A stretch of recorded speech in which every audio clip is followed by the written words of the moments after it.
Good morning, this is Howie, and I'm here to help you win with money. In this episode, I'm going to do dividends. I hardly ever do videos on dividends, and some of you think all I am is just a day trader, options trader, or Bitcoin fanatic, and that is not true. So I want to go back to my roots and do dividends. But I'll show you which one I'm looking at. Let's do Bank of America. You see Bank of America, I'm going to show you a 5-year chart. Here's what it looks like. What does dividend look like? So today's yield is 2.18. You get 72 cents in dividends per share. This is going to be super important later on as I show you what dividends look like for Bank of America. Let's switch over to my E-Trade account. You'll see it here. I'm going to dive right into my Bank of America. You see this? Bank of America, I bought shares. I have about 200 shares based on what you see here. And you see my average cost says it's 12 bucks. My gain is 4,000. Percentage gain is 160%. I have an options right now on it on both contracts. You see that? Each option is in the money for about $5. That's why it's minus 1,000.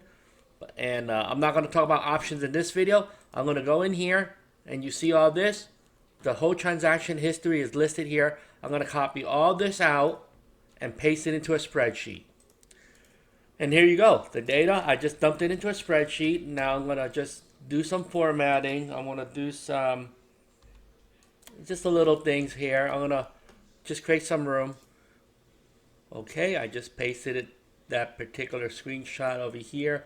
I'm just going to adjust it a little bit so it fits a little bit nicer in here. What I did was I used a formula to figure out what the original value is. You subtract the current value minus the total gain. Then you can scroll up and then you can see this was a cash contribution. That was a cash contribution. This was most likely a cash contribution. Because you can see how, look, you can see how $5 are very round. This was a dividend on 12/26. That would make sense because the next dividend is here. So you see how by using a formula, I can reverse engineer this. And this appears to be a dividend. Dividend. Yeah, these are all dividends. This is a cash contribution, the original. And this looked like all dividends. This is a cash contribution of $500. And all those are dividends. And these are the dividends before they got cut. This is a cash contribution. This looked like, let me just check the dates. This I cannot tell. This one here, let me, this 2, 6, 9, 12. This could be a cash contribution, but I can't tell. I'm guessing it could be. Maybe that would have been 20 bucks, but okay. So I did my best to figure it out. The next thing I'm going to do is something real simple. Let's do a create, insert, pivot table. And the first thing you want to do is, we'll do a original value. We'll do the source. So that's the first thing you're going to notice. So I formatted the pivot table. I added 2 formulas, or added 1 formula. So here's what you should see. Look how little money I put into it. In theory, I only put $2,175.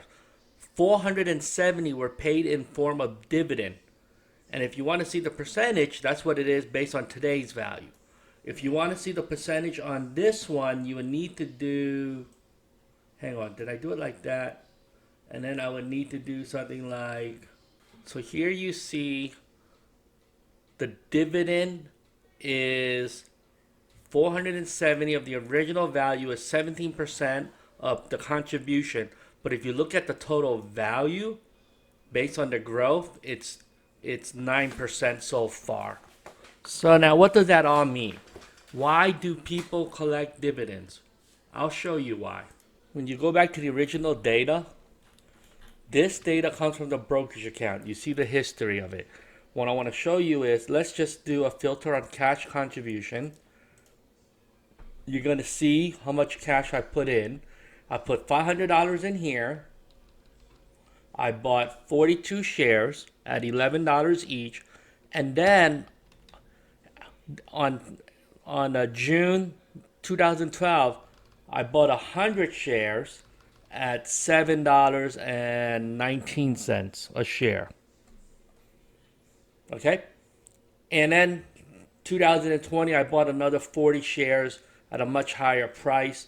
You can see the price here is $20 a share.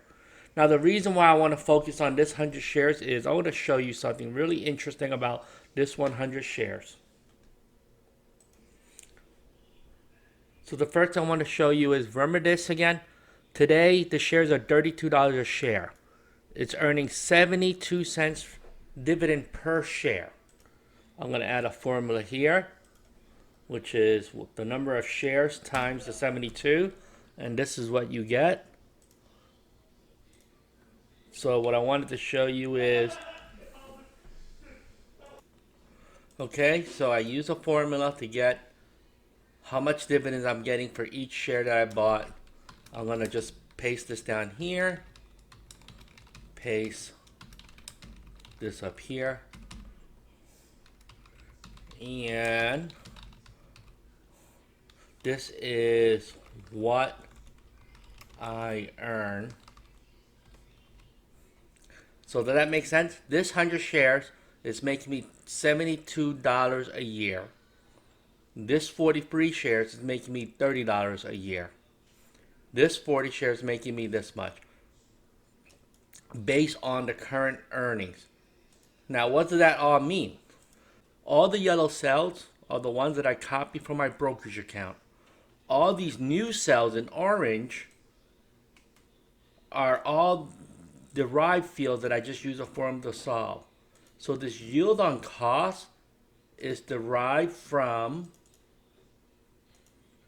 this original value of how much money I put in times what I earn per year in dividends. So this is telling me I get a 10% yield on cost. So here you can see all the cash contributions with the yield on cost. And for some people, they always ask, what does yield on cost mean? And I'll try to explain it real simply.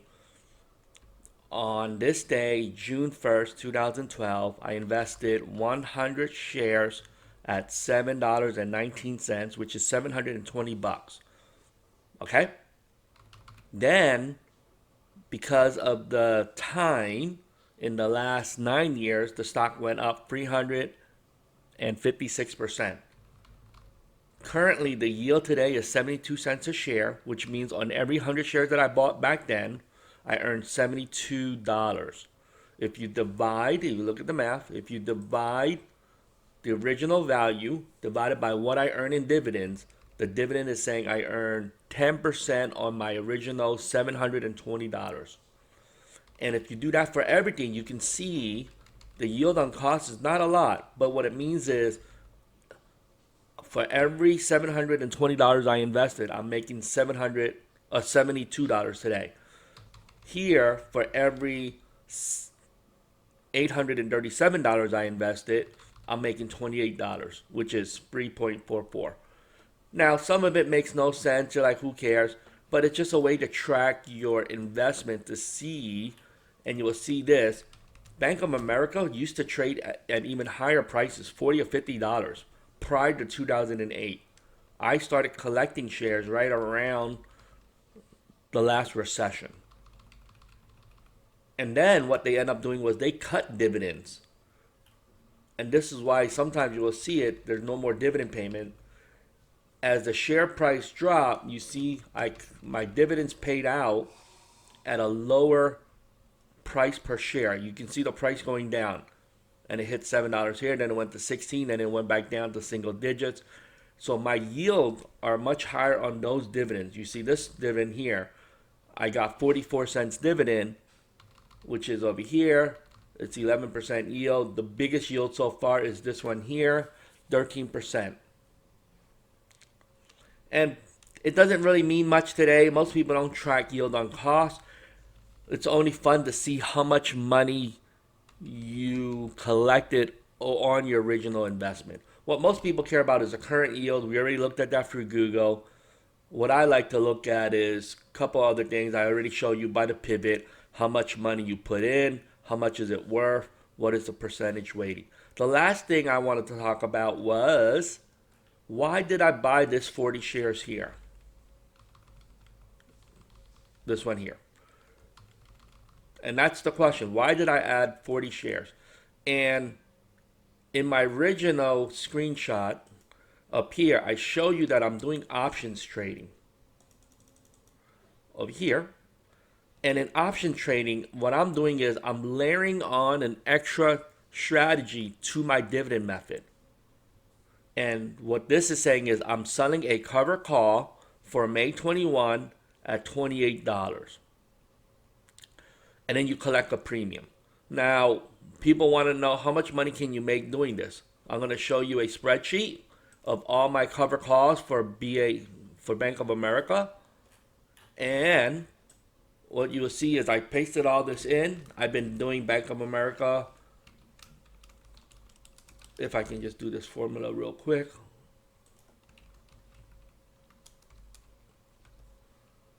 Hang on one second. Let me fix the formula real quick. And I fixed the formula, just needed a comma. What this is telling you is I collected $846 doing Bank of America cover calls. What cover calls do is I'm using a method where I write a cover call, collect a small premium, and just repeat it every week or every month, with the goal of never letting the cover call be assigned or called away. And in this video, I'm not going to explain all the mechanics of why or how a cover call works, but I wanted to show you that you can be a value investor or dividend investor, or you can use any other method and combine it with options trading to improve your return on investment. So here, because I am a dividend collector in Bank of America, I'm not trying to do any other strategy. I'm trying to do a buy and hold in Bank of America because I bought the shares at $7 a share.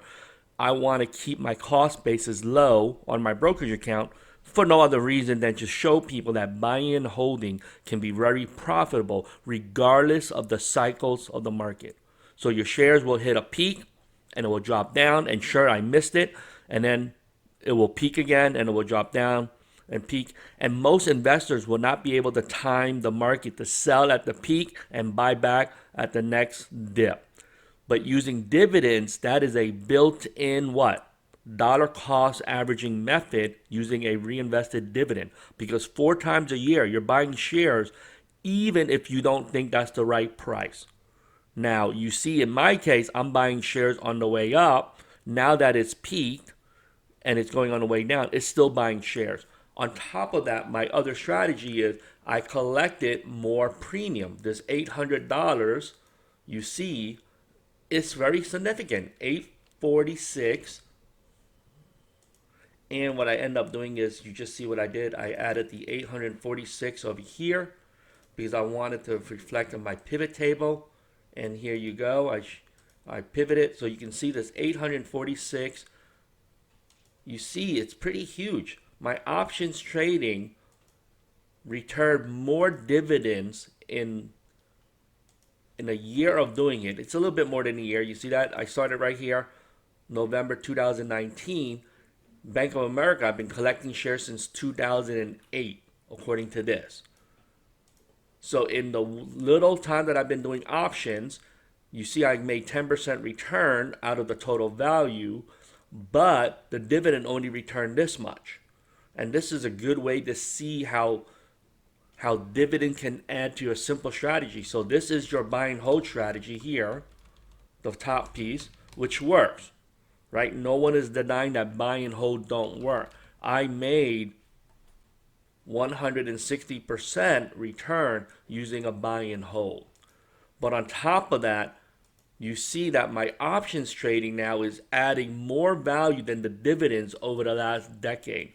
And over time, what I would like to show is by using options on top of my Bank of America in 10 years from now, if this number is, let's say, $2,000 or $3,000 or $4,000, this value now makes up a bigger percentage of the total return, which no one is complaining about, because no one ever complained about doubling your money or tripling your money.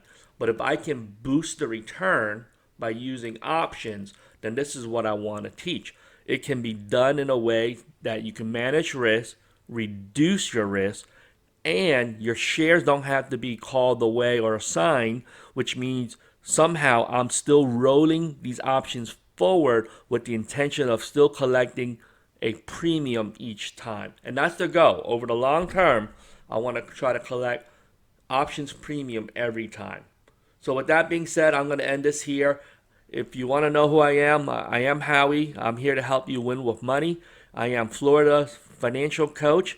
I teach in various topics.